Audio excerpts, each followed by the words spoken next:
L'économie mondiale est inondée de liquidités. Les plans de relance des gouvernements et les rebonds post-confinement ont donné confiance à de nombreuses entreprises.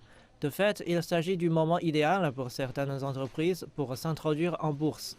En Russie, la plus grande introduction de l'année est celle de Fixed Price. La chaîne de magasins discount est spécialisée dans la vente d'articles à prix réduit, un terrain connu pour les investisseurs étrangers.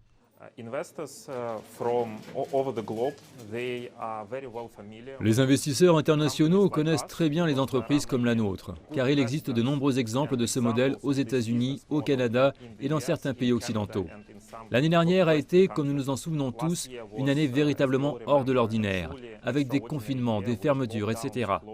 Mais cela nous a permis de générer une forte croissance, des marges solides et de développer notre activité en général. En 2020, nous avons démontré et prouvé aux investisseurs à quel point notre entreprise et notre modèle économique sont robustes.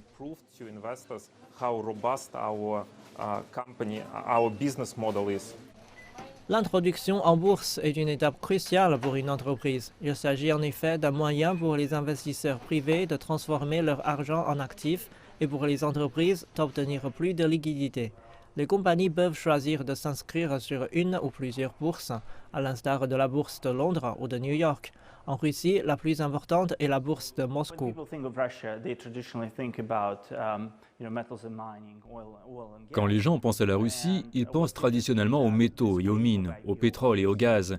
Et ce qui est intéressant, c'est que cette vague d'introduction en bourse, cette nouvelle vague d'entreprises cette année, sont principalement issues de la nouvelle économie, de la technologie, de la santé ou des modèles d'entreprises de vente au détail.